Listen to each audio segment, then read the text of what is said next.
A partir de este momento comienza Marxianos.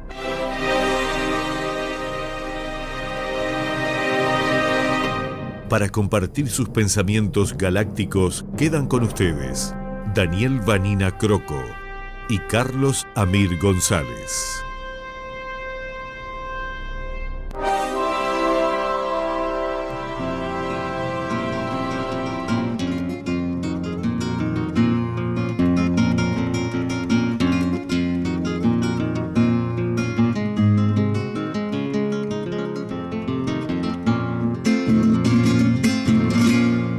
Mirás un niño y otro y luego muchos más. Sus ojos nada dicen, sus bocas piden pan. Mirás los jubilados que ya no pueden más, sin entender reunidos lo que les pasará. Y ves los pensionistas, fantasmas sin hogar, seguidos del invierno, mirando sin mirar, mirando sin mirar.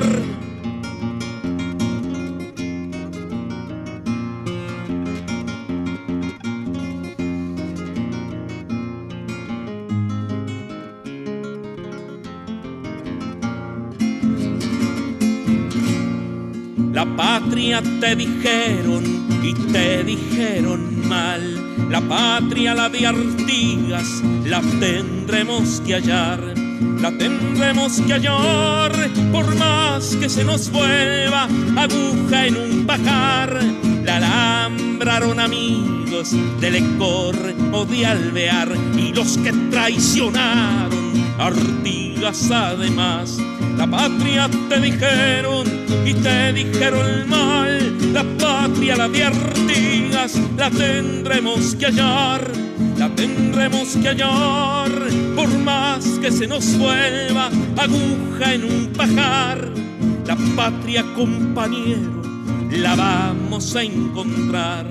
La vamos a encontrar, la vamos a encontrar. La patria, compañero, la vamos a encontrar. Muy buenas tardes, noches, bienvenido a esto que hemos denominado Marxianos. Hoy, jueves 12 de septiembre del 2024, en un día que no nos es habitual, en un horario que sí nos es habitual, porque Marxianos sale por la imprescindible todos los martes a las 19 horas. De no haber algún contratiempo, que sí lo tuvimos el martes pasado y que tenemos este día, hasta que no sea ocupado por otro programa, como alternativo. Agradeciéndole al cumpleañero de hace unos días para atrás, que es Leonardo Pereira, nuestro comandante de vuelo de la nave galáctica, que nos haya traído hasta aquí, hasta las ondas de la imprescindible un día más. ¿Qué tal, doctor Daniel Vanina? ¿Cómo estás, Carlos? ¿Cómo andan, Marcianos? Piloto number one de la nave galáctica. ¿Cómo anda? Usted, que es cardiólogo, me acaba de decir que se hizo un chequeo del corazón. No, yo tengo un trastorno de una válvula, muy común en los viejos, la válvula aórtica, que se empieza a no abrir bien, se llena de calcio, se jode.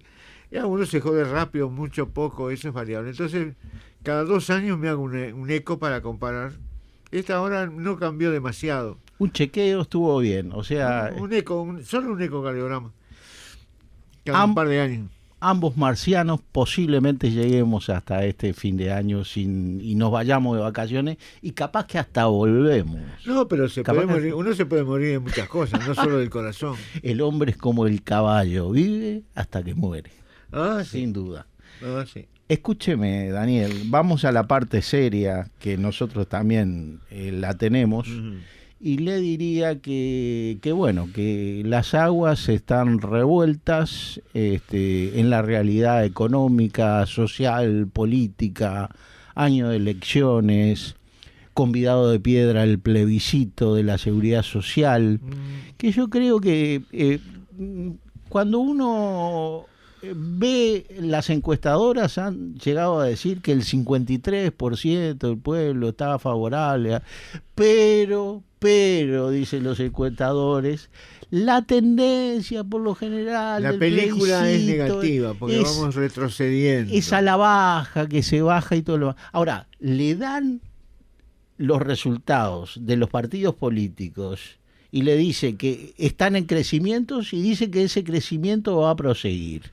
Entonces, yo no entiendo, a mí me resulta como que el encuestador no está queriendo que el plebiscito salga para adelante, le está contraponiendo una serie de Se cosas. supone que el encuestador cumple determinadas directivas. Sí, pero más pero el encuestador de repente porque no lo hace. ahí andan muy quejumbrosos los frente amplistas, porque resulta que Schwarzenegger les dio un poco una tendencia para abajo y les dio una tendencia para arriba. Y dicen, ¿qué podemos esperar si este hombre es blanco? Y bueno, sí, casi todos los encuestadores, si no se corresponde. Usted me decía la vez pasada, evidentemente la Oficina de Percepción Ciudadana, que también da resultados de encuesta que hace, me parece que tiene cierto tufillo frente amplista. Y, sí, porque es promovida, yo la he visto solamente en canal... ¿Cómo es? En TV Ciudad, TV Ciudad, y sobre todo en el programa que es de la letra chica, ¿no? ¿Verdad? Y el lado B también. Y lado B también está. El que es al principio yo le declaré que no me gustaba, pero cateto adyacente no, confieso que me resulta difícil soportarlo. Sí, ahora yo sí. Pero al principio le gustaba a usted. Un tipo sin gracia. ¿A usted? Yo. Sí, entonces, hay nada me hace reír. Muy poca cosa me hace reír. Si es sin gracia, es desgraciado. Si es sin gracia, es desgraciado o es ingracioso. El humor es muy difícil, mucho peor que el drama. Mucho usted más sabe difícil. que es difícil. El drama vos repetís a Shakespeare 50 veces y si lo haces bien, sos un crack. Si vos repetís el chiste una vez, ya no servís para nada. Ahí está. A mí al principio le confieso que no me gustaba. Y usted me dijo que le prestara atención. Le presté atención y empezó a gustarme más. Pero si hubo una cuestión que me resultó desopilante, fue cuando empezó a hacer encuestas. Y entonces decía en esas encuestas muy locas, ¿no? Totalmente, pero en la parte que decía, ¿cómo es esa parte que dicen porcentaje de error? Porcentaje de error, ¿no? Él ponía abundante. Me parecía una cosa, porcentaje de error abundante, impresionante. Bueno, Daniel, pero yo pienso que igual este convidado de piedra, que es el plebiscito, el sí en octubre, por las 3 medidas cautelares que pretende el movimiento obrero y popular, más una cantidad de partidos de izquierda, que por lo general, le voy a decir, las encuestadoras o los periodistas que manifiestan lo que dicen las encuestadoras, por lo general dicen el movimiento social más algunas organizaciones de izquierda. Y yo les diría, más allá de que hoy por hoy, en lo que es el Frente Amplio, Encuentro Progresista y La Mar en Coche, que estén triunfantes fuerzas socialdemócratas y fuerzas nacional populistas, como son el MPP y toda su gama de alianzas, la construcción de la izquierda en este país, la construcción de la izquierda y del Frente Amplio y otras organizaciones que se le fueron afianzando, tienen la historia del país al movimiento obrero, popular, sindical, cooperativista y demás como el principal protagonista social de ir alcanzando la edificación político-ideológica que dio lugar al Frente Amplio. Eso más que nada. Y dentro de esas fuerzas, el Partido Socialista, los anarquistas que hoy son PVP, porque desarrollaron toda una ideología hacia el marxismo, y por eso se convirtieron en partido los viejos anarquistas, aunque hay una federación anarquista que es esa que dice, che, ayer tuvimos asamblea, vamos a festejarlo. ¿Y por qué lo vamos a festejar? No fue nadie. Más anarquistas y más ácratas que nunca, ¿no? Sí. Pero yo después del 71, al otro día de que perdimos las elecciones, en el comité de Monarroz, en pleno Carrasco, apareció un hombre joven, y dice, yo soy anarquista, vine porque el frente perdió. Y yo dije, la quedaste. Claro, vino a festejar entonces. Si hubiera ganado el frente no venía. Claro, solo perdiendo dijo, ya está. Pero vino, y militaba y todo. No, pero le decía, Daniel, es increíble cuando la gente valora y posiciona las cosas de esta manera. Pero además, como conversábamos la vez pasada con Somaruga, que haya gente que viene a decir que el frente, que el movimiento obrero, el movimiento sindical, no sería nada si no hubiera sido por los 15 años de gobierno. El otro día me lo encontré a Jorge Pozzi, que está como panelista en esta Bocas Mía, fue el coordinador de bancada del Frente Amplio durante el último gobierno del Frente Amplio. Un hombre de Asamblea Uruguay, diciendo, ¿sabe qué?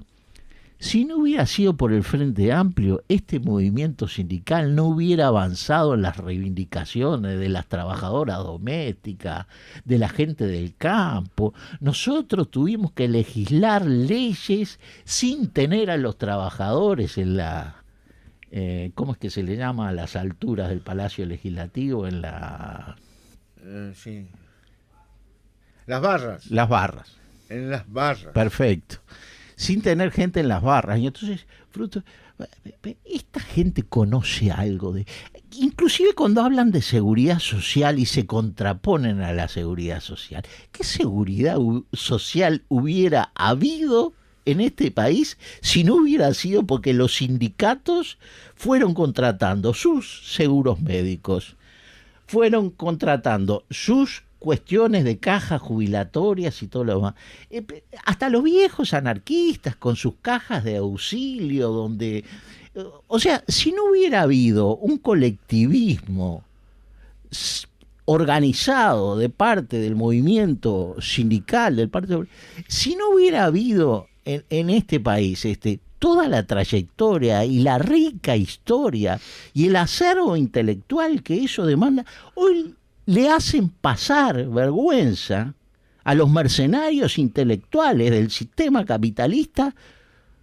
Somaruga, Marcelo Agdala, hay que ver lo que es la pieza oratoria de Marcelo Agdala, no solamente la que fue el 1 de mayo, sino lo que es la que hizo en el Teatro del Galpón.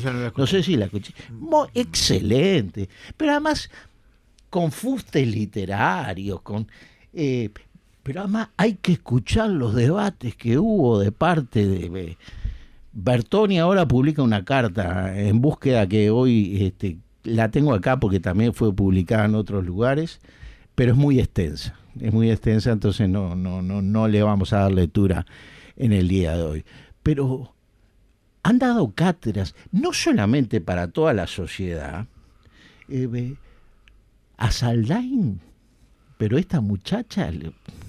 Hay otra muchacha, Natalie Barbé, impresionante, Marita Rodríguez, ni qué decir, está lanzando unas pildoritas de 3 minutos que son una cosa impresionante. Bueno, Bertoni lo tuvimos la otra vez en el programa. ¿Sabe qué? Tenemos que invitarlo a Bertoni para que nos hable de toda esta cuestión histórica del movimiento sindical, luchando por sus cuestiones sociales, además de salariales. Y cómo esto formalizó todo un campo de acción estructurado, organizado, intelectual, con logísticas. Hay que sobreestimar al movimiento obrero y popular de este país. Hay que sobreestimarlo, ¿eh? La que no lo pudo subestimar fue la dictadura. Cuando muchos se escondían abajo de la cama, fue la clase obrera la que le salió al paso a la dictadura y la que la derrotó, finalmente. Con muchas alianzas, está claro, pero con muchas alianzas que desencillaron hasta que aclarara. Y aclaró sobre los muertos y los resistentes de la clase trabajadora. Recién ahí aclaró. Y bueno, pero yo creo que las cosas van bastante bien. Lo convocaba a raíz de que me pareció que en un plano que usted mismo, Daniel Vanina, veía como muy difícil cuando llegara la parte argumental de todo esto, que inclusive la parte argumental primero hubo que debatirla hasta dentro del propio movimiento obrero y sindical, claro, porque esto fue fruto del trabajo que hicieron muchos dirigentes sindicales de muchos sindicatos de la clase obrera fundamentalmente, porque evidentemente los que están al mando de COFE, como sean. El otro día Lesa, en el programa Periodista, decía, bueno, pero hay que ver que los 10 sindicatos que votaron en contra son los que más trabajadores tienen. Ahora se les da por analizar, y como hablábamos la vez pasada con Somaruga, ¿no? La forma de votar adentro de la clase obrera viene de lejos. Y se ha llegado a estos y se ha pasado por encima de muchos problemas. Porque nunca la lucha de clases se da en un limbo de unidad y de ideológicamente coincidir con cosas. Es la lucha contra un sistema capitalista que es muy complejo, que es muy dominante y que al cual hay que contraponerle una cantidad de cosas. Entonces, 44 sindicatos contra 10 sindicatos. Esa fue la mayoría obrera. Y basta de berrinches, dijo Somaruga. Basta de berrinche. Acá, si los bancarios se quieren cortar la vena con una galletita María, que lo hagan, porque ellos tienen jubilaciones de privilegio. Vaya uno. Me fui muy de mambo, ¿no? Según el lenguaje que usted requiere de mí. No me vaya a echar ni a expulsar, porque me apasiono. Escúcheme una cosa, porque ya me voy ganando muchos minutos. Vamos a tener a Bertoni, a Alción Cheroni, ¿no? A Bertoni. A Alción Cheroni, epistemiólogo, profesor de la universitario de la UDELAR. Y le voy a requerir a usted, como me prometió, que me hicieron la antesala de un tema que lo queremos convertir en el eje temático del día de la fecha, que es Gramsci sobre los intelectuales orgánicos, pero creo que ahí hay una serie de temas más, ¿no? Pero usted sabe cómo estructurar estas cosas. Yo confío mucho en usted intelectualmente. Bueno, vamos a ver. La vamos a sacar. Usted es mi elemento dominante en materia de ideología, mi alter ego. Avanti, Daniel.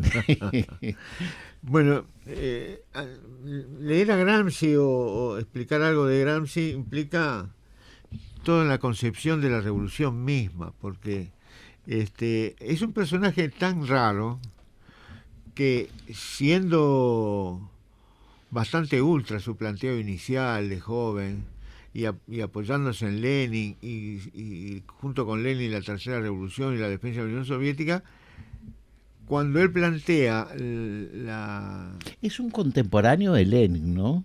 Porque él nace en 1870 y algo, igual que Lenin. Sí. No, Marx había muerto. Uh-huh. Contemporáneo de Lenin. Y están los dos ahí en la Tercera Internacional.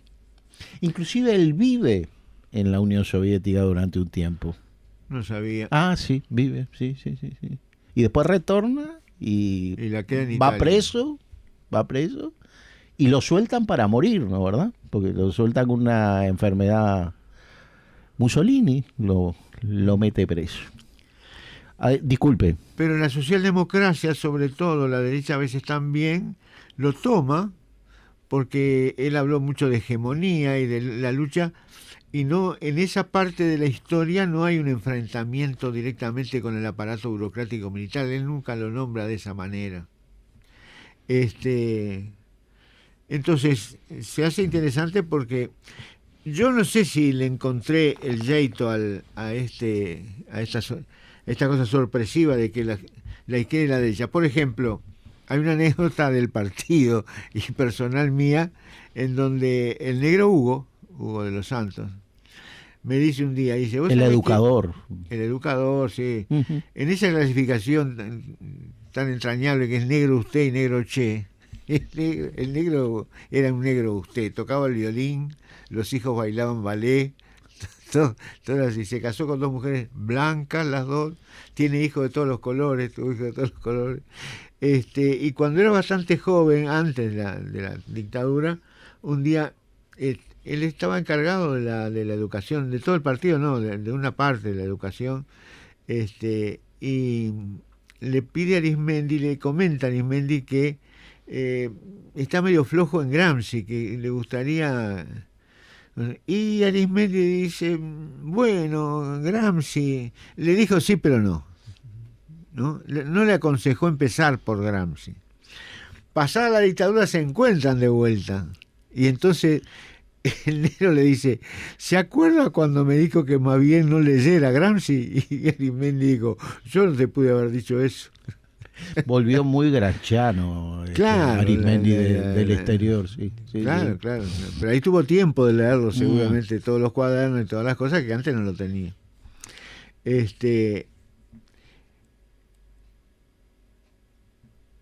La concepción la concepción clásica de la revolución proletaria, cuando era la revolución de la relación de las fuerzas productivas, el desarrollo de las fuerzas productivas con las relaciones de producción. Y cuando esto se antagoniza a muerte, al final las fuerzas productivas destruyen a las relaciones viejas y se produce un proceso revolucionario. Esto fue lo que no ocurrió en Rusia. Esto fue lo que no ocurrió. ¿Por qué no ocurrió? Porque Marx nos advertía que si la sociedad tal cual es no contuviera ocultas las condiciones materiales de producción y de circulación para una sociedad sin clases, todas las tentativas de hacerla estallar serían otras tantas quijotadas. La famosa frase, se da cuenta, Marx, que plantearse a principios y antes en los primeros años del siglo XIX, plantearse la revolución proletaria era un absurdo teórico imposible de soslayar, porque no estaban dadas las condiciones. Apenas había entrado el capitalismo en Inglaterra, en Francia y menos en poco en Alemania. El resto eran unas relaciones muchas feudales, incluida la Rusia. Ahora, contra esa concepción, Daniel, aunque me parece que no vamos al tronco del asunto, ¿no? Pero frente a ese planteo, digo, de que la no existencia de condiciones en la Rusia zarista para el tema de que se pudiera generar allí un proceso revolucionario anticapitalista. Lenin es el que más escribe contra esto, ¿no? O sea, él dice el eslabón más débil en la fase imperialista del capitalismo, y dice... Pero el que inventa el socialismo fue Marx. El que inventa el socialismo fue Marx. ¿Qué quiere decir que inventa? Era una opción. Uh-huh. Porque si no, había que esperar 200 años para llegar al comunismo. ¿Y cómo hacemos? No. Entonces, aparece el socialismo como una etapa intermedia, así se plantea, una etapa intermedia en donde había 3 cosas para hacer: el asalto al poder o asalto al cielo, como decíamos románticamente nosotros, la liquidación del aparato burocrático militar del gobierno capitalista, del Estado capitalista, y la dictadura del proletariado. Sin esas 3 cosas no hay socialismo. Ahora, Lenin no dice que existen las condiciones materiales en el proceso de desarrollo capitalista de esa Rusia zarista como para que la clase trabajadora esté en condiciones de meterse en esa cuestión. El primer libro que escribe Lenin en ese sentido fue el desarrollo capitalista en Rusia. Ahí está, sí. Y muestra un capitalismo naciendo. Incomparable ahora. Él da muchas cifras, me acuerdo de haber leído. Sí, es un libro no demasiado cifras, chico, o sea, y con muchas cifras, que yo no leí todo, tengo una idea. Hablaba de las fábricas, hablaba de la cantidad de clase trabajadora, de clase obrera, de todo lo Entonces, demás. ¿qué dice Gramsci? Dice: la revolución contra el capital, no contra el capitalismo, sino contra el libro El Capital. Cosa que molesta mucho a Arismendi, porque eso de enfrentar a Lenin con Marx, a Arismendi le producía picazón. ¿A Lenin o a Gramsci? ¿Quién era en este caso que me dice usted que...? No, Lenin... Gramsci dice algo que de hecho enfrenta al capital de Marx. Pero, claro, por ejemplo, la revolución bolchevique, que está armada de ideología y no de hechos, de ideología armada y no de ideología y no de hechos. El Capital era en Rusia más el libro de los burgueses que el de los proletarios. Los bolcheviques habrán renunciado a alguna afirmación del Capital del libro, pero rescataron la esencia del pensamiento de Marx. Hay una voluntad social que engloba los hechos económicos y los adecuan a su voluntad, y esta voluntad se transforma en fuerza motriz, la voluntad de la economía misma. Los revolucionarios crearon ellos mismos las condiciones de la realización de los ideales revolucionarios. Y yo pregunto, ¿Gramsci fundador de la teoría del foco? Porque esto es lo mismo que decía el Che, Claro. 100 y pico años después. Claro. La conciencia revolucionaria la hace ahora digo, el partido. ¿Qué? Daniel,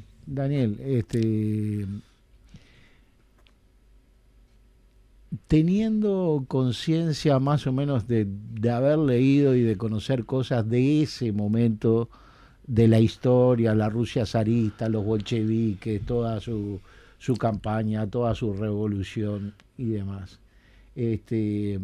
Me doy cuenta también, dentro de las cosas que usted suscribe ahí, que dice Gramsci, de que, qué momento, tío, como dijo aquella niña, porque con el desarrollo de carácter intelectual, con los niveles de difusión de ciertos materiales y las posibilidades de leerlo, creo que en esa Rusia zarista, de 100 millones de habitantes, 60 eran analfabetos. Sí, claro. 60 eran analfabetos. Sí, no sé cuánto, o sea, pero dése cuenta usted de las condiciones para que el desarrollo de la teoría revolucionaria de Marx... Durante el medioevo la mayoría de la gente era analfabeta. Hasta los reyes eran analfabetos. Llegar a las masas, ¿no?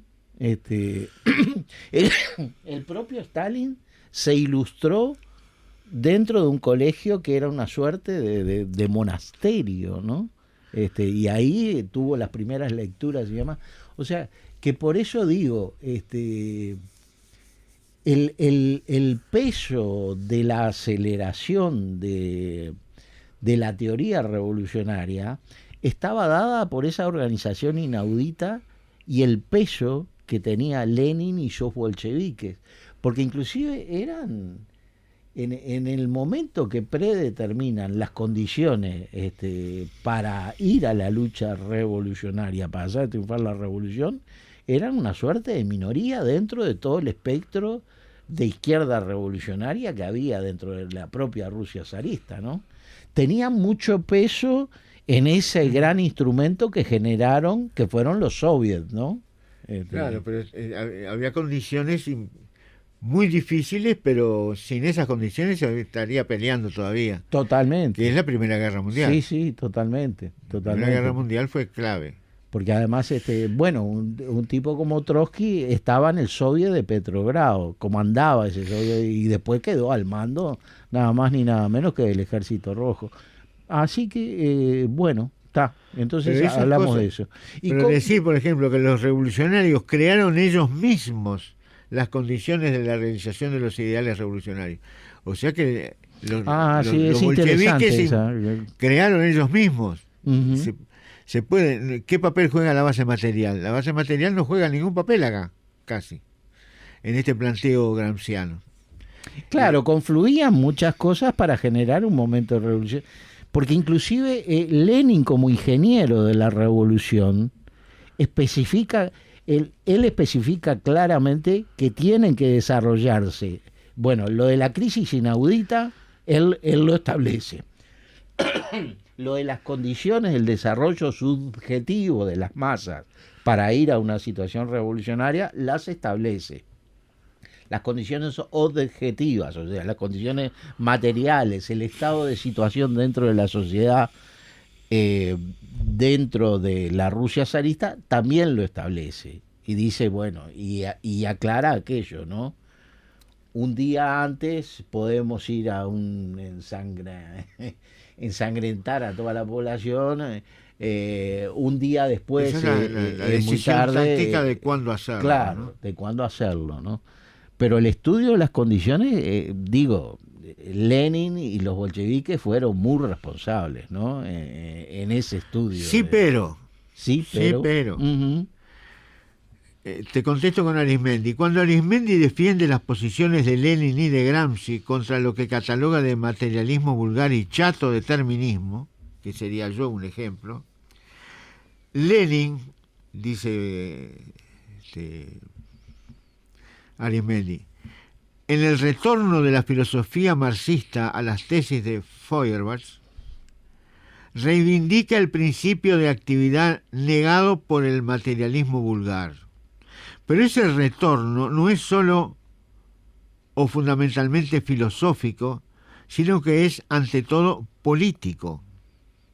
Es decir, encarna en la práctica revolucionaria de la clase obrera y en el desarrollo teórico de la necesidad del partido como unidad de teoría, política y organización. Político. El eslabón más débil es un razonamiento político. Lenin no se sienta a pensar, ¿hay un desarrollo de la fuerza productiva suficiente? ¿Dónde está la...? No, hay condiciones políticas para hacerlo, vamos a hacerlo. Yo mismo en el libro planteo, es muy difícil no hacerlo. Porque ¿qué haces? Hay condiciones políticas, pero no hacemos nada. Vamos a esperar 150 años más, que ahí se nos van a dar. Es implanteable. O sea, las circunstancias que había en la Unión Soviética eran tales, en Rusia, que habían tales, que casi los obligó a llevar adelante la Revolución Rusa. Y bueno.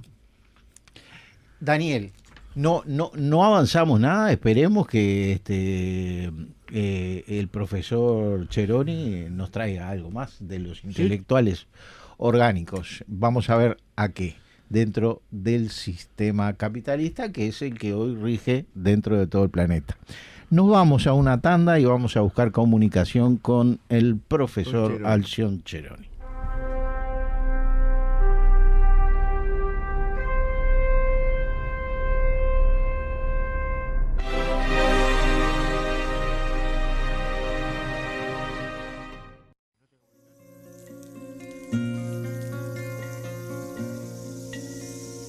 ¿Cuántos kilómetros faltarán para llegar al pueblo aquel donde no falte el tibio pan, donde te ofrezcan pura miel, a donde no te golpearán por religión o por la piel, por socialista o musulmán, te llames... Bueno, proseguimos en la noche de la imprescindible Noche de Marcianos. Tenemos en línea ya al profesor Alción Cheroni. Muy buenas noches, ¿cómo está, profesor? Bueno, buenas noches. Bien, por acá estamos. Es decir, subiéndome a avión de ustedes. Lo consultábamos hoy y le decíamos, profesor, que en función de las actuales circunstancias y rumbo a estas elecciones del 2024, estaba, con toda seguridad usted la escuchó, una interesante entrevista que le hace María de los Ángeles Valparda a Botinelli. Sí, sí. Y en la misma Botinelli dice que hay determinados cambios de cultura en la sociedad uruguaya rumbo a estas elecciones, ¿no? Y entonces nos estábamos encontrando con cosas que nos consternan, ¿no? Porque no nos consternaba la lucha decidida que está haciendo la derecha en el Uruguay por mantener los fondos de los trabajadores como propiedad, ¿no? Sí. Pero sí nos llamó la atención poderosamente que algunos que se decían como miembros de la academia, pero fundamentalmente en el territorio de los economistas y de profesiones afines, una vez que yo creo que estaba siendo derrotada la derecha y sus personeros en el territorio de lo argumental de este movimiento obrero y popular que va a por lo nuestro con el plebiscito y por el sí, pero que cuando esta gente estaba derrotada, yo creo, en lo argumental, viene como un séptimo de caballería del progresismo a dar una nueva batalla argumental. ¿Qué nos está pasando en la sociedad uruguaya, Alción Cheroni? Bueno, yo creo que es un fenómeno casi natural el que pasó.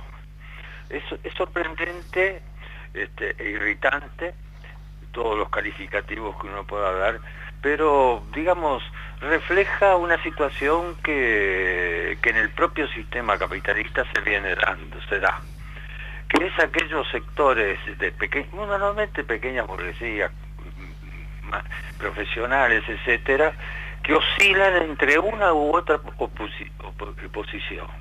Es decir, ese oscilar provoca, digamos, estos cambios sustantivos, ¿no? Estas transformaciones, estas mutaciones del pensamiento, etcétera, en este tipo de personas, ¿no? Marx allá por el 1840 y algo, en su texto contra Proudhon, Filosofía de la Miseria, Marx dice, en la respuesta, ¿no?, en Miseria de la Filosofía, Marx dice que los economistas, para él en su época, son representantes del capital. Es decir, dando fundamentos teóricos de las bondades del capital y a su vez, digamos, dando propuestas de carácter político en esa fundamentación. Por supuesto, las transformaciones de aquella época hasta ahora no hacen que todos los economistas cumplan esa función, sino que algunos de ellos la cumplen. Y acá lo vimos con estas manifestaciones, con este proyecto de respuestas y de análisis sobre la situación de la seguridad social, ¿no? Que, como usted bien dice, en un momento que el movimiento popular avanza con propuestas fuertes, argumentaciones sólidas, aparece supuesta gente de izquierda renovando el ataque contra el movimiento obrero y popular. Y esto es grave, ¿no? Además, digamos, creo que en esta brevedad de comunicación, esto es así, puede ser así. Pero lo que pasa es que también esas formulaciones se dan dentro de un panorama político muy convulsionado, ¿no?, de transformaciones profundas. Es decir, evidentemente acá se está tocando cosas fundamentales para la clave y la esencia de la economía nacional en función de la dependencia con el capital financiero. La defensa del capital financiero es esencial en estos momentos.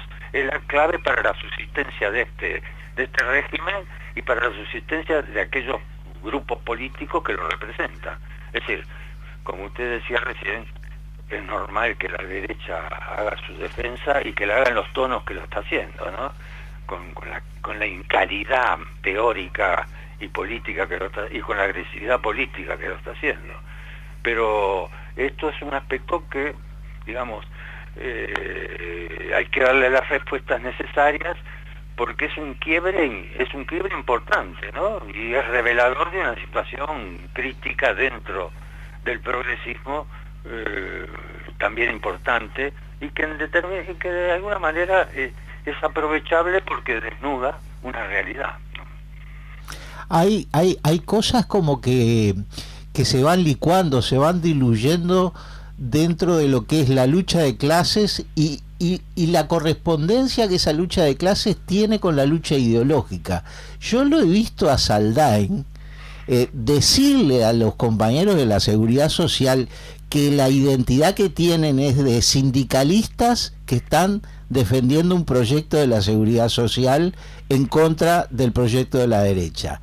Y Saldain arranca: bueno, yo sé que tú, Karina, perteneces al movimiento sindical, defiendes con los trabajadores de la Seguridad Social, de los cuales yo he sido asesor inclusive, pero hoy por hoy lo que ustedes están defendiendo tiene a un movimiento sindical por un lado, pero tiene al Partido Comunista detrás.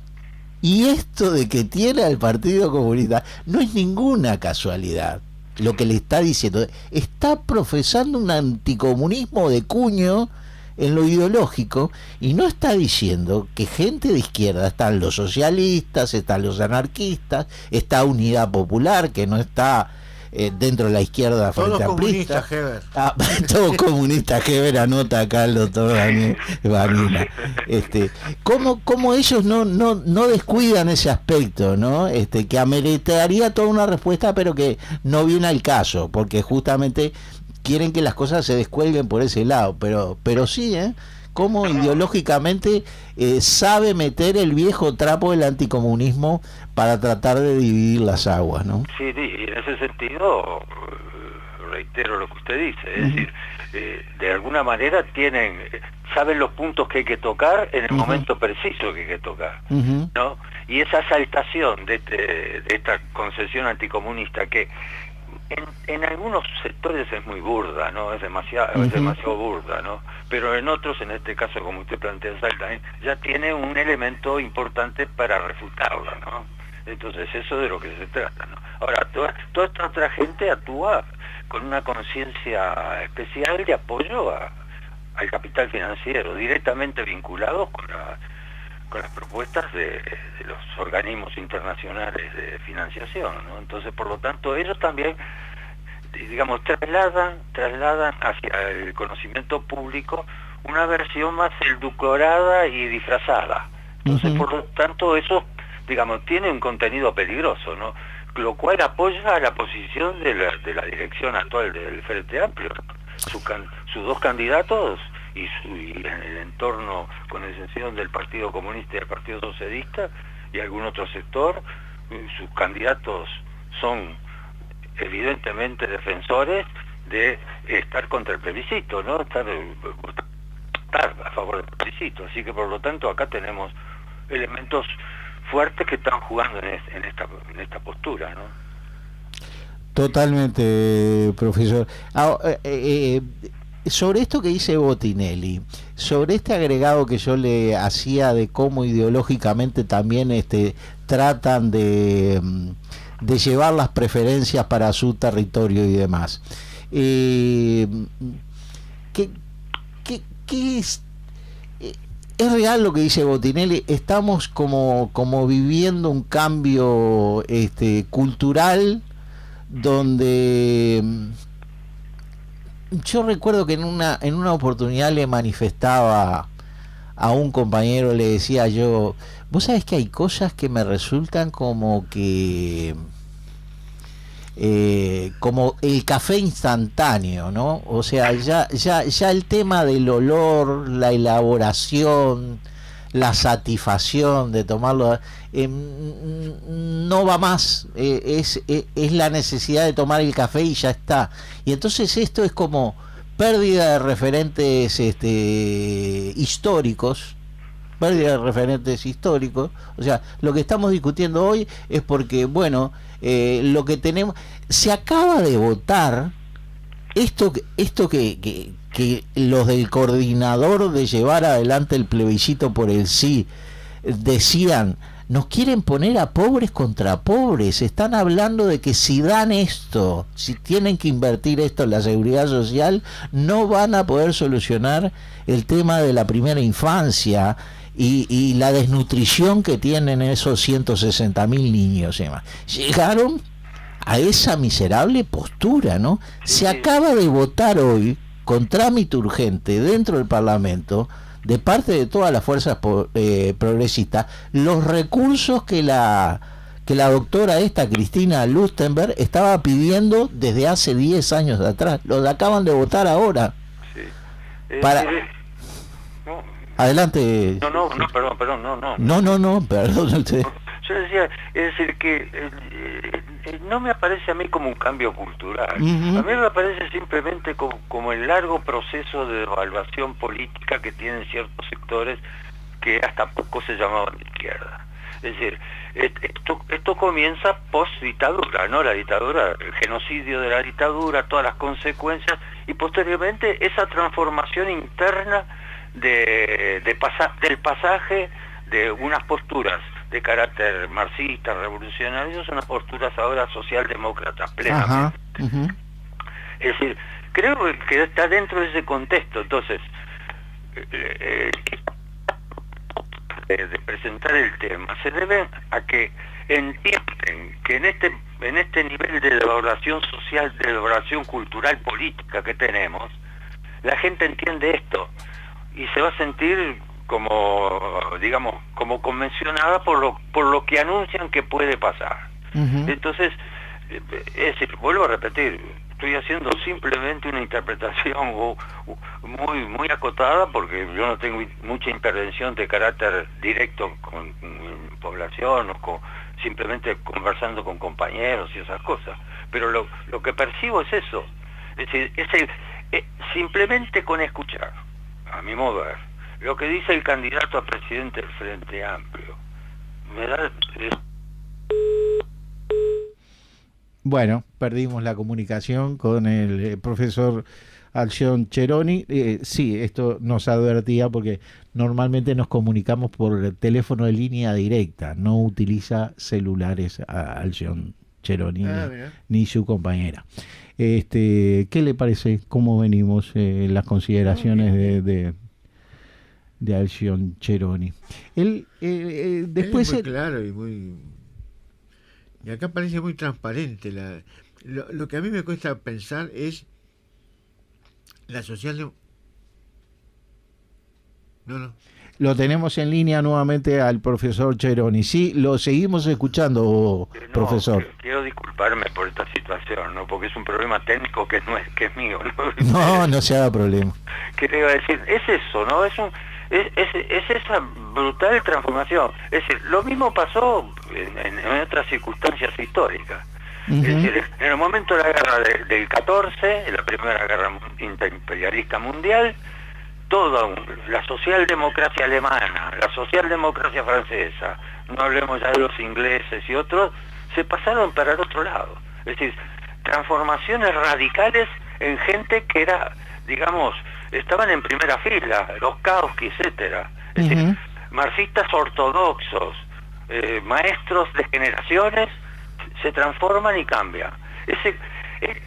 Esto acá se da en la medida de nuestro país, por supuesto, ¿no? Acá no hay ningún personaje de la magnitud de un Kautsky, por supuesto. Pero entonces, esto es aprovechado, por supuesto que es aprovechado. Los ideólogos de la burguesía son muy capaces de aprender lo que deben hacer y lo que deben llevar. Esta captación de 112 o 111 economistas, ¿no? Es un caso, digamos, que tipifica, para mi modo de ver, este problema. Ahora, ¿qué resonancia tiene ¿qué repercusión tiene? Por supuesto, ya se ha salido a eso, se les está confrontando y se les está, que es lo más importante, poniendo en evidencia. No representan nada que sea ni siquiera progresista. Un progresista honesto simplemente votaría por sí. Estos ya no lo son. Es decir, estos se pasaron para el otro bando. Están, como decían, a mí me gusta a veces evocar a Van Gogh, están en el otro lado de la trinchera, son los que nos bombardean. Entonces, esto, digamos, deja en claro una situación. Yo creo que se aclara bastante la situación, y esto debe ser aprovechado por nuestros compañeros para dar esa batalla ahora contra un enemigo que tiene este tipo de ayuda. Es decir, ahora se juntaron, ahora están juntos, ya no hay manera de separarlos, ¿no? Es decir, ya es evidente eso. Y esa es la clave de este momento, ¿no? Sí, me parecía, profesor, y por eso le planteaba que cuando esto que yo llamo por la vieja usanza aquella que había, con la cual nos mareaba siempre Hollywood, que siempre cuando estaban perdiendo los blancos frente a los Utes y los Cherokee, aparecía el 7º de caballería a salvarlos, ¿no? Y entonces yo emulando esto decía, bueno, apareció el 7º de caballería del progresismo tratando de salvar a la derecha, que estaba bastante perdida. Yo creo que su imagen es perfecta. Uh-huh. El último recurso que tenían era este. Sí. El último recurso. Estaban, es decir, la derecha tradicional, es decir, la oligarquía uruguaya está acorralada con este problema, acorralada y desesperada. Esto en el momento que sale, además, porque podría haber salido hace varios meses anteriormente, ¿no? Sale en ese momento, en el momento de que nosotros avanzamos en la propuesta, en el convencimiento, las encuestas con todos los detalles que uno puede dar o suspicacias que pueden tener, simplemente dan una buena proporción de votación, y entonces acá hay que recurrir al último recurso, al recurso que tenemos a mano. Y el recurso que tenemos a mano es el oportunismo, y esta es la expresión más, digamos, más evidente. Sí.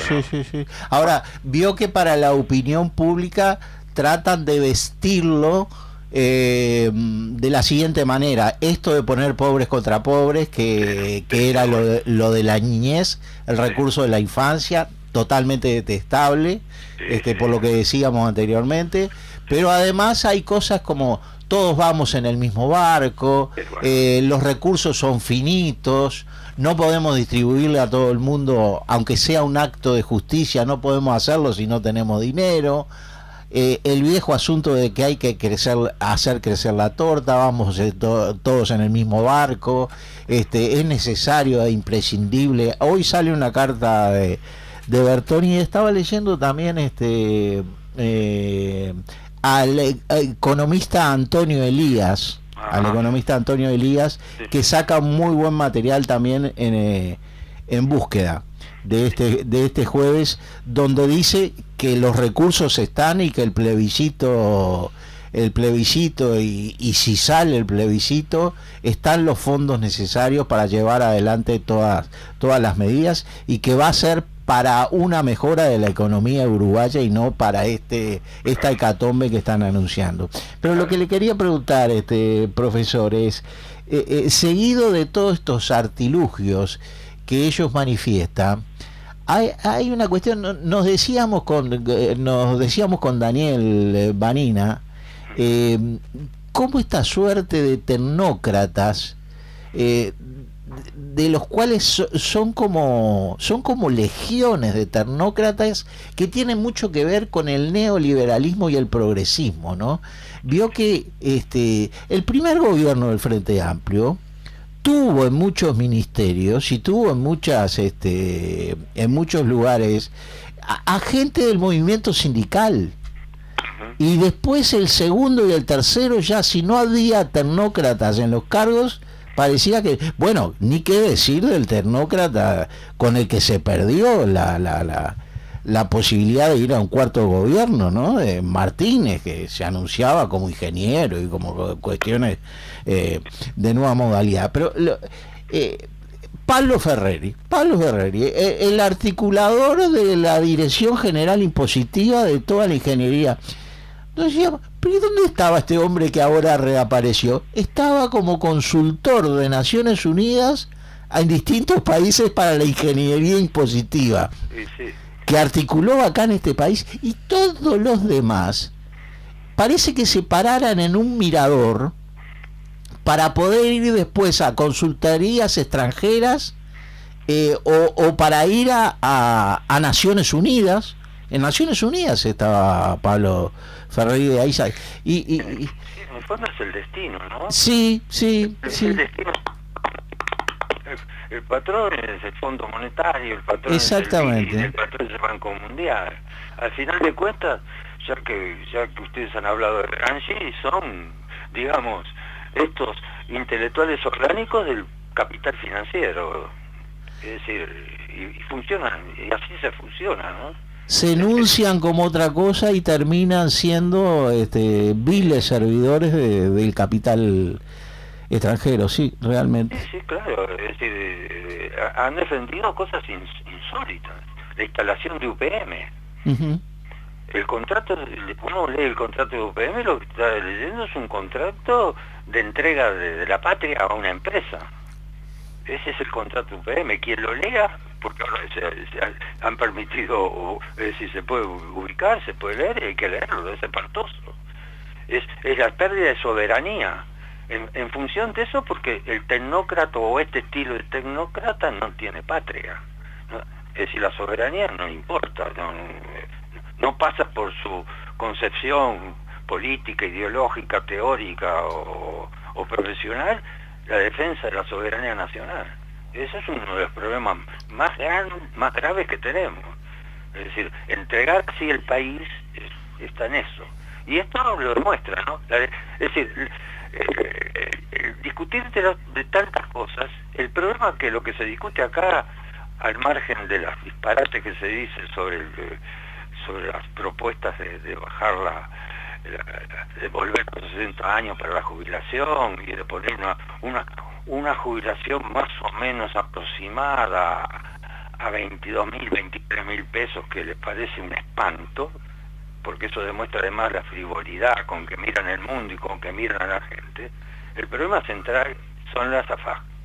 Es decir, el problema central es el contenido esencial que tiene esta papeleta. Esta papeleta se dirige al corazón del problema, a partirles la fuerza económica, a partirles en entrega, recuperar la soberanía, y eso es espantoso. Evidentemente se les produce un espanto, están espantados, ¿no? Y bueno, así se dicen cosas, porque uno escucha cada barbaridad que dice, pero no puede decir, esta persona no puede creer lo que está diciendo. Y evidentemente yo creo que no lo creen, por supuesto saben que no es así.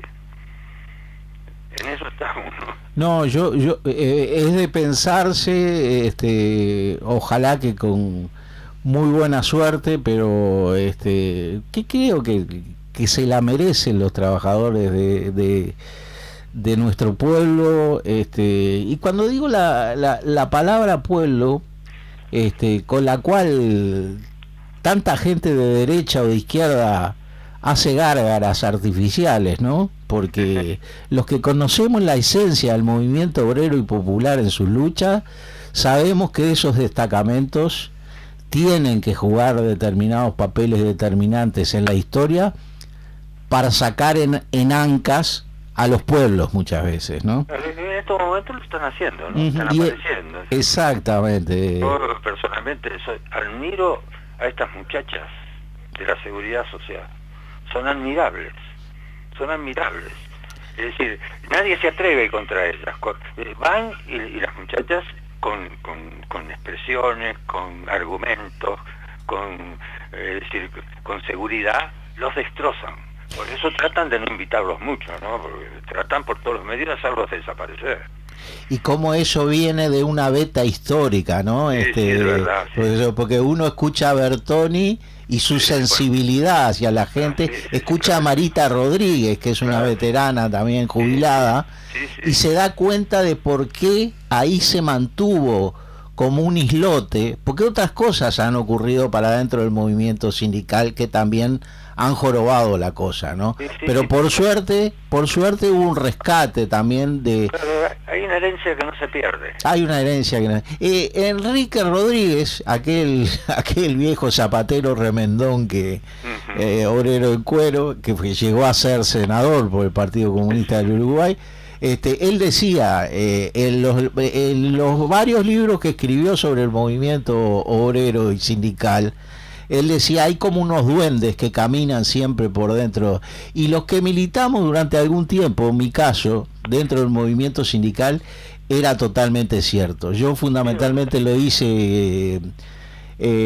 a partir de los 80, y uno encontraba en aquellas fábricas agrupamientos de trabajadores que se habían mantenido organizados pese a la represión de la dictadura. Entonces, no, eso fue admirable. Era una maravilla eso fue admirable. Es un antecedente, una herencia admirable, y esta muchachada lo está recogiendo. Y esta muchachada asume esto, y por eso, en cierto sentido, es invencible en esto. Totalmente. En cierto no, en muchos sentidos. Sí, en muchos sentidos, y por suerte había...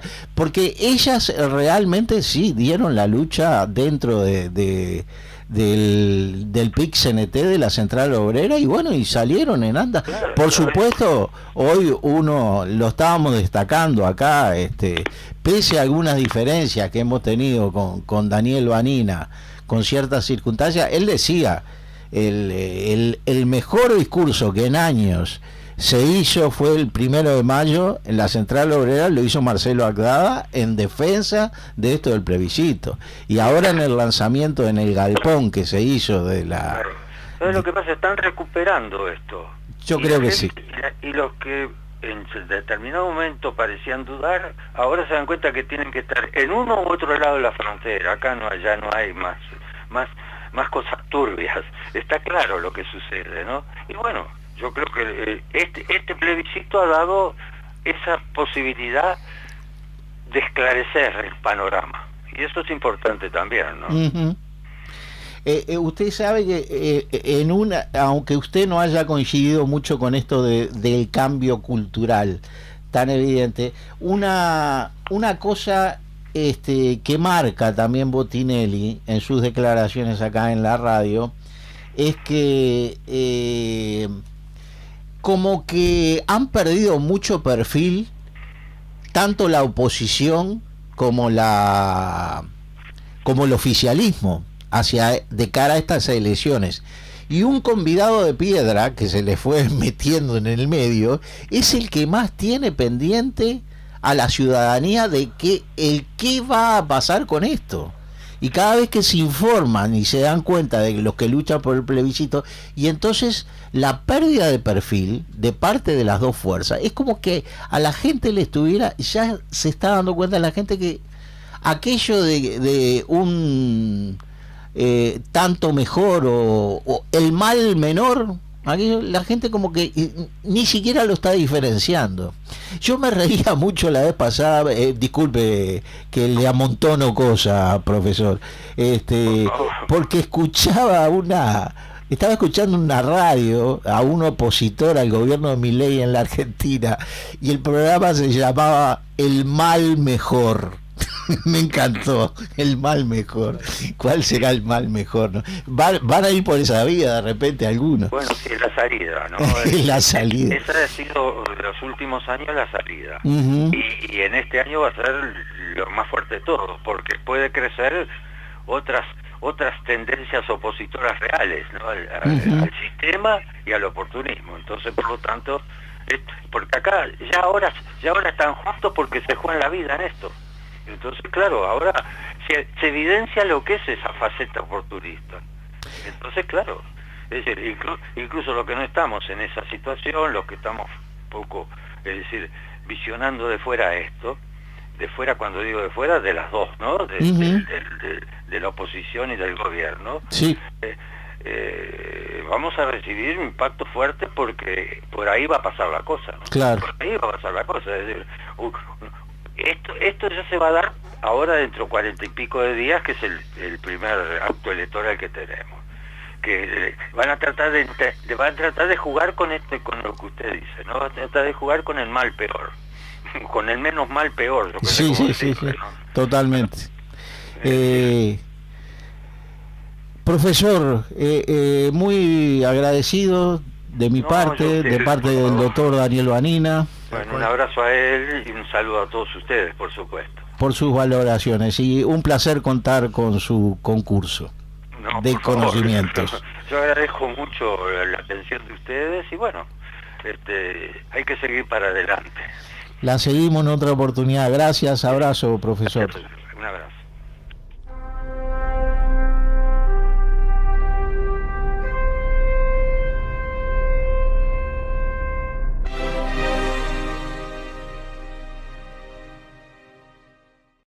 Un día claro como un vergel, los corazones se abrirán, los pobres se repartirán, el mundo, el vino, el pan aquel, no fantasías de anaquel, ni fortalezas de mazapán.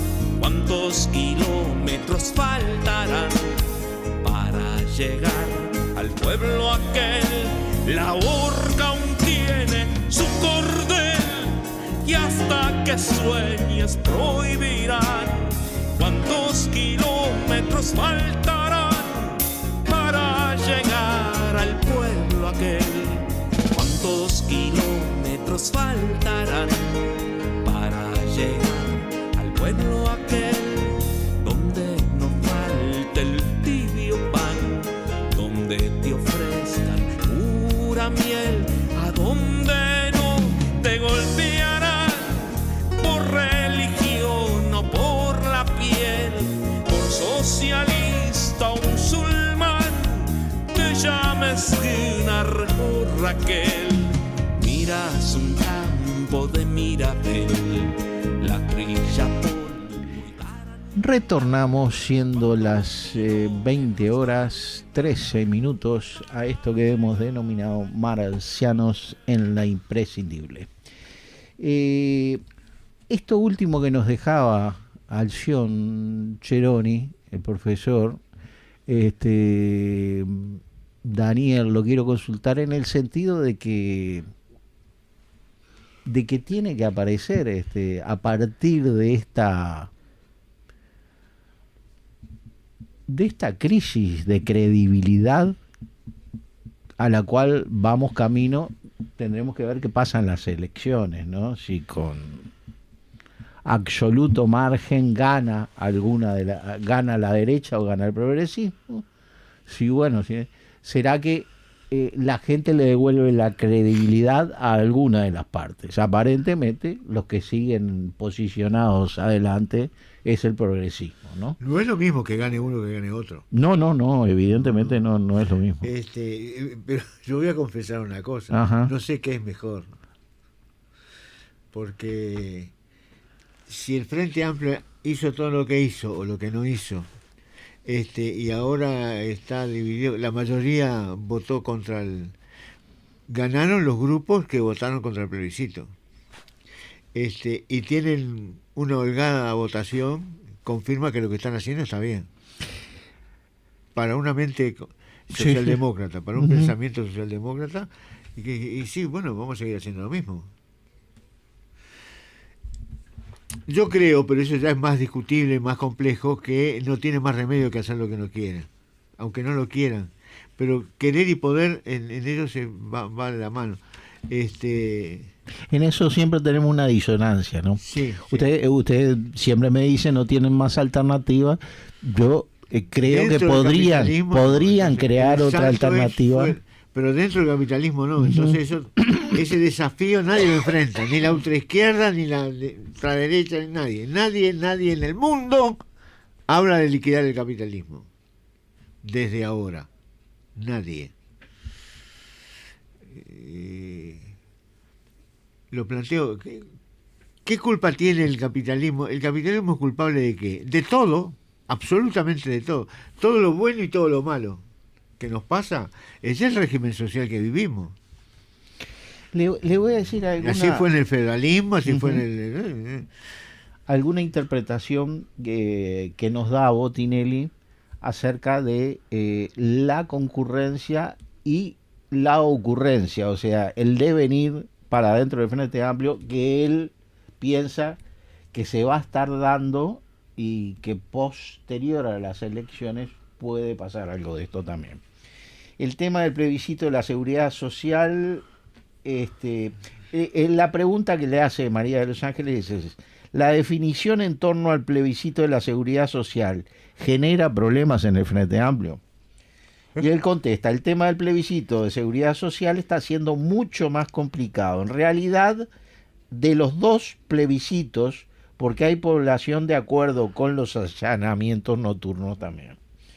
El tema de la inseguridad está llevando a que la gente apoye toda medida que se supone que puede ir a favor del combate a la delincuencia. O sea que mucha gente se va a volcar a favor del plebiscito que alienta a la derecha y sobre el cual el Frente Amplio se manifestó en contra.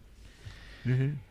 Pero en el de seguridad social el Frente tiene dos fronteras, dos líneas divisorias. Y fíjese, me parece que el análisis está bien y que a nosotros inclusive nos informa de algo que no conocíamos porque en alguna oportunidad lo hablamos. Dice: una línea que divide de un lado a todo el conjunto que respaldó la precandidatura de Orsi, lo que rodea al MPP y al vergarismo. Y en el otro extremo hay otra línea divisoria, donde están los socialistas de la 90, el PVP, Partido de la Victoria del Pueblo, y otros grupos, caso de Casa Grande, que es un bloque compacto a favor del plebiscito. Y yo decía acá, ¿y por qué no cita el Partido Comunista? No, eso viene ahora. Entre esas dos líneas divisorias hay otro conjunto que a su vez tiene una línea divisoria adentro, que es el sublema de la 1001 con Carolina Cose, que formó su propio grupo que se llama La Amplia, que ya existía, pero ahora va a tener presencia electoral propia. Carolina Cose va a votar en contra del plebiscito de la seguridad social y la 1001 es uno de los impulsores. Entonces es muy complicado, dice Botinelli, y yo aseguro que sí. Pero además, porque aparentemente la 90, que no se fue con este agrupamiento, y se fue por sí sola, porque Casa Grande como ser que estamos buscando a Constanza Moreira y posiblemente nos visite en alguno de los programas de Marciano, y bueno, y sabremos algo más de esto, pero Casa Grande creo que también se fue con este grupo, pero aparentemente estaría el grupo de Michelini también acá. Que yo no creo que Michelini esté a favor del plebiscito, de estar en contra, como buen socialdemócrata que es. La verdad que no tengo ni idea. Al igual que Carolina, que claudicó hacia una claudicación largamente anunciada, porque todos sabíamos que iba a terminar siendo esto, porque no le costó mucho ir a presentarse ahí para ser llevada como candidata a la... No, pero fue terrible, porque una cosa era decir yo voy a... Fue bastante impresentable. Sí, fue muy impresentable. Dice... Entonces es muy complicado. La fórmula presidencial está compacta en contra del plebiscito, pero además el Frente Amplio, que iba a tratar en lo posible de manejar el tema lo más silencioso posible, tiene un sector contrario que sale con un discurso que consideran una catástrofe para el Uruguay que se apruebe el plebiscito. Entonces, el tono de la discusión se eleva mucho. Pero hay otro elemento complicado, dice. porque es la primera vez que en un plebiscito parece claramente enfrentada una fórmula presidencial del Frente Amplio con la conducción del PIT-CNT. Yo pienso que el otro escándalo le salió gratis. Pues yo estaba muy indignado cuando en el PIT-CNT resuelven lo de la mesa chica y le ponen a la intersocial, a la cual habían convocado previamente, no ir contra los artículos contra todos los artículos de la LUC. Y el Frente Amplio ya cometió excesos, digo, con el movimiento obrero y social en aquel momento, cuando vota en el Parlamento, después de como dicen los comunicadores bíblicos, de echarse cenizas en la cabeza y de mesarse en la vestidura, contra la LUD, le terminan votando el 60% de la LUD. Y el 60% dentro de las consideraciones que además tomaban cómo iban a ser los pasos que se iban a dar para la reforma de la seguridad social. Ley que viene a posteriori y que ahora no entra en corral de ramas el movimiento sindical y declara su autonomía y su independencia, como la debió de haber declarado muchos años antes. Está bien, bloque social de los cambios, todo lo demás, pero los viejos dirigentes sindicales nunca se fumaron de subirse a una alternativa al progresismo. Fue Gramsci que primero habló de bloque social. Del bloque social de los cambios. Uh-huh. A todo eso se suma un Frente Amplio que tiene a la izquierda chica pero existente, peleando su retorno al Parlamento y que está totalmente comprometida. Es uno de los grandes impulsores de este plebiscito que es Unidad Popular. Por todo esto, este tema ha complicado muchísimo al Frente Amplio. Bueno, final entonces de bandera verde con el tema de las elecciones nacionales, el convidado de piedra ahí surgiendo con mayor claridad. Yo creo que ahora la gran apuesta es el cabeza a cabeza, ¿no? Como siempre, para que la gente llegue. Yo no sé si usted decía la vez pasada el tema de ensobrar la papeleta por el sí, que por supuesto es una cosa muy a favor, y la van a hacer las fuerzas del Frente Amplio, Partido Socialista, Partido Comunista, PVP, Casa Grande. Escuché una entrevista a Constanza Moreira, no sé si se jugará en su... Voy a votar, dijo. Dentro de, que iba a votar el plebiscito. Dijo eso. Sí, que ya había firmado y que va a votar por el sí. Y que va a votar por el sí. Es una indicación para su movimiento, que no sé cuánto tendrá. No, ni idea. Creo que va en esta alianza que hacen con el Partido Comunista, no sé si va primero Andrade y segundo ella. No recuerdo muy bien. Me parece que sí, pero no sé. Pero tendría grandes posibilidades, evidentemente, de volver al Parlamento. Si va segunda, sí. ¿Qué lectura le da a toda esta cocinada adentro de las fuerzas de... No sé qué lectura se le puede dar. No te entendí bien. Yo creo que era una buena oportunidad de que el Partido Comunista profundizara una suerte de alianza con un Partido Socialista que ideológicamente me parece que está avanzando mucho. A veces ¿no? la impresión de que hay un tacticismo en el partido que lo obliga a elegir lo que tiene más cerca o más próximo o que le conviene para esta elección y no pensar en grande, no pensar para adelante, porque ¿qué hay más cerca del Partido Comunista que el Partido Socialista y los anarquistas socialistas del PVP? Ahora, fíjese. Pero hay circunstancias complicadas, por ejemplo, Kronstadt, me fui para Lenin. Sí, Kronstadt. Se fue lejos, sí. Le costó 70.000 hombres o algo parecido doblegar a la cosa que me parecía una exageración, porque el lado vencido, el lado de los trotskistas, perdieron 10.000 hombres.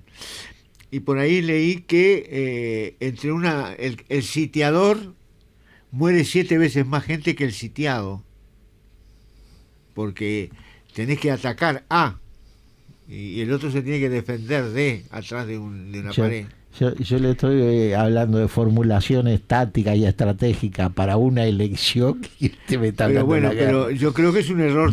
No sé si no se dio cuenta Lenin que era un error táctico, porque lo más cercano al partido bolchevique eran esos anarquistas que habían sido los primeros en rebelarse contra el zar.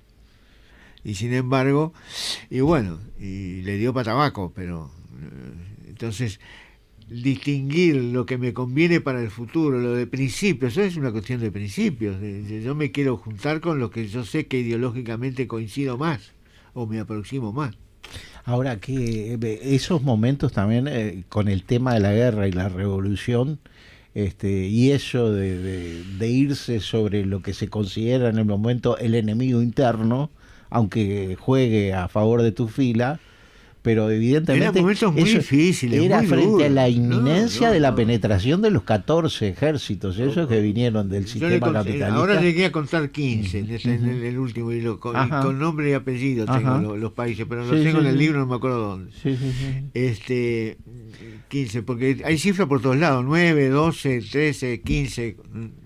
Yo sabe que veía en esto contando los ucranianos, en esto de la opción no solamente hacia la interna del Frente Amplio, sino aprovechar las circunstancias de una fuerza que no se había conjugado solo por lo electoral, sino que me parecía que con el tema de la seguridad social y con el tema de volcarse a favorecer a la clase trabajadora y sus organizaciones y mantenerse fiel a la misma, porque lo que hoy decíamos, ¿no? A rescatar de la esencia histórica de las cosas. Cuando sátrapa de Saldain maneja el elemento ese de dejar colgado el Partido Comunista y el PIC-CNT, está haciendo anticomunismo claramente ideológicamente, pero en este país donde sí puede haber, porque yo me estaba acordando hoy, decía vamos a reconocer que Milei lo diría mucho más agresivamente que Saldain.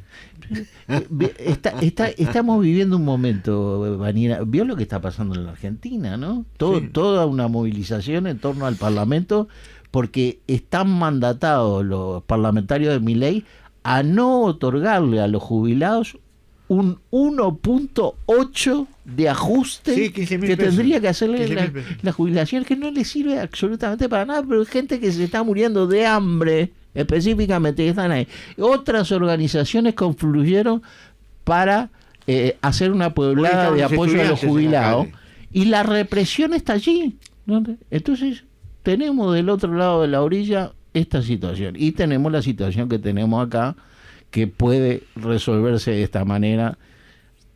Por el momento acá la sangre no llega al río, parece, pero yo voy a ser criticado con esta frase, pero yo creo que los uruguayos tenemos una dosis de hipocresía superior a los porteños. Hacemos siempre lo que se debe hacer, no importa lo que yo piense.